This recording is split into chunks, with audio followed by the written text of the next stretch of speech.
Welcome to $100 Plus Mileage, the podcast about New Hampshire legislation that might not make the news, but still could impact you.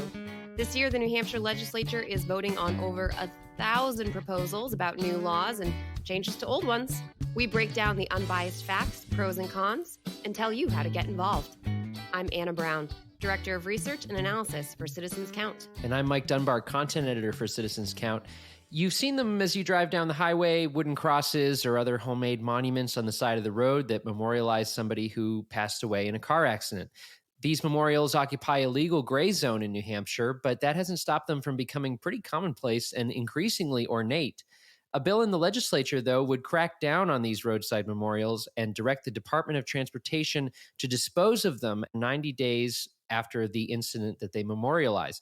Anna, this was one of those topics where when I saw it, I was tempted to pass it by. But as I thought about it more, it seemed like one of those things that could kind of get people fired up. I can attest to the fact that I have heard this debated several times in the legislature over more than a decade. It is an ongoing, surprisingly spicy issue. People have really strong feelings. So yeah, let's talk this through. Let's talk through the policy puzzle. Well, we'll start with, I said they occupy a legal gray zone. So can you tell us more about where the New Hampshire law stands with regard to these roadside memorials? So under RSA 236:29, the Department of Transportation has the authority to remove obstructions from most types of highways in New Hampshire. However, it's not always clear what qualifies as a quote-unquote obstruction. So sure, if someone erects a large granite monument to a loved one along the side of the highway, that would clearly count as an obstruction. You can't have like an obelisk just kind of towering. You can't have like pyramids or full-on graveyard. Like someone might crash into it, frankly, and die. But a wooden cross is not so clear-cut. So according to the DOT, which stands for Department of Transportation, the law just isn't explicit enough. And as you might imagine, the family members who create these memorials are often outraged when DOT workers remove them. So the department believes that HB 1553 could clarify the rules around roadside memorials and reduce these conflicts. Right. I can totally imagine that situation where you have a grieving family member maybe coming to tend to a memorial or something on the side of the road, and then they confront some poor Department of Transportation worker who just has the job of removing these monuments because you can't let all of them just kind of stay there forever. So yeah, he might be mowing, they tend to the side of the highways. Yeah. Right. So how does HB 1553 handle this issue? So HB 1553 is a 2022 bill written to give more teeth to that current law about obstructions. So the bill would prohibit roadside memorials located within the right-of-way of a primary or secondary highway. So right-of-way basically means sort of there's like a little bit of like kind of a buffer zone on the sides and in between. So the Department of Transportation would also be required to remove any roadside memorials 90 days from the date of the event being memorialized. And so that detail is there because it would stop someone from simply erecting a memorial every 90 days. If it said it can only be up for 90 days, then maybe they go for 90 days, remove it, wait a little while, put another one up, etc. So the bill would add this exact text to the current law. No roadside memorials are permitted within the right-of-way of any primary or secondary highway. If not removed pursuant to RSA 236:29, the Department of Transportation shall remove and dispose of any roadside memorial after 90 days commencing from the date of the event being memorialized. So I watched this hearing for this bill online, and it was Representative Eaton, who's actually the one sponsoring the bill.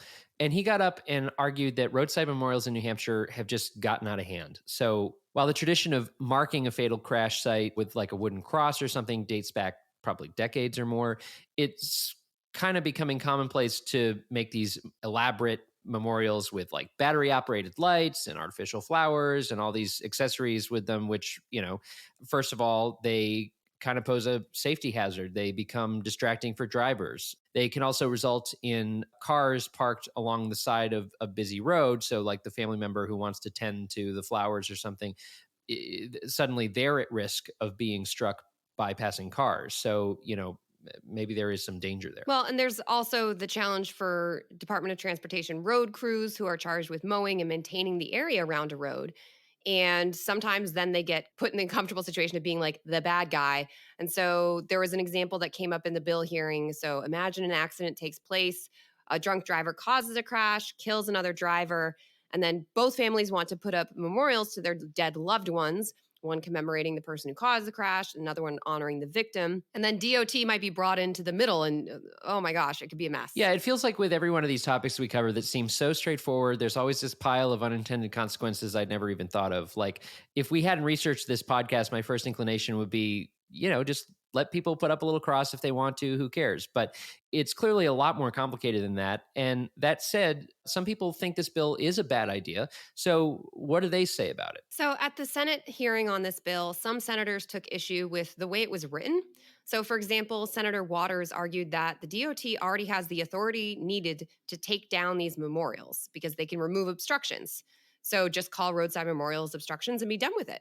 There's also an argument that the bill might be a little self-contradictory because it says the memorials are prohibited, but then it also says remove them after 90 days. So if they're prohibited, why wouldn't you just remove them immediately? Mm-hmm. And then Senator Waters also pointed out that the bill text read, the Department of Transportation shall remove and dispose of any roadside memorials. And the word shall rather than the word may could create a challenge if the Department of Transportation doesn't remove a memorial within 90 days. What would the consequences be there? Could this sort of backfire on the department? Would they get heat for not removing these? So who knows? I thought it was interesting that they say they leave the monument up for 90 days after the incident being memorialized rather than 90 days after the monument was put up. So I know the state keeps records on when and where traffic fatalities occur, but it seems like it could kind of be a bureaucratic mess to suddenly have to keep track of all the fatalities that occurred and compare them to how long each cross has been up. Maybe it wouldn't be that hard, but I don't know. It just seemed very complicated to me. Anyway, while I know this issue might seem kind of trivial to listeners, it has many Granite staters fired up on both sides. So some think roadside memorials have grown increasingly gaudy and even hazardous, and they think HB 1553 would address this problem. Others think that they are an important and moving reminder for all motorists to drive cautiously. So whichever side you fall on, you can tell your state senator how you think they should vote on HB 1553. To get started on that, you can visit citizenscount.org/elected-officials to learn who represents you and how you can contact them. All right, Anna, you know what time it is. It's time for our trivia segment, only in New Hampshire. Fire a factoid at me. Okay, so we're talking about roadside memorials, which kind of relates to graveyards. So how about some ghost stories? Maybe a little bit of a stretch, but I found this gem. Did you know there is a ghost New Hampshire state legislator? Okay. Which actually, now that I think about it, considering we have 400 state legislators elected every 2 years. Yeah, there's only one? Yeah, no, that's as I'm saying this, I'm like, there should be a lot, shouldn't there? There should be way more. So the ghost appears to reside at the Amos Blake House, which was built in 1837 in Fitzwilliam.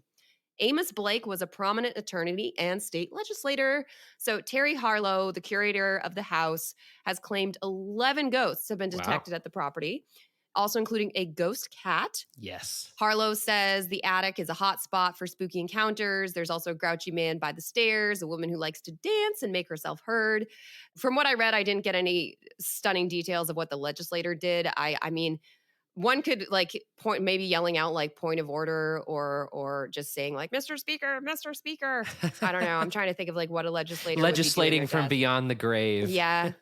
Yeah. Or maybe, I suppose it would also depend on which party who was in, and what the argument of the time was. So we can only speculate. We can only speculate. I also like that there are 11 ghosts. So not the same ghost seen 11 times, but they somehow have distinguished all of the ghosts from each other. Yeah, did they not determine that what if Amos Blake could turn into a cat? We don't Wow. know what happens after you die. That's like hocus pocus right there. That's a whole... Just throwing that out there. That's great. Yeah.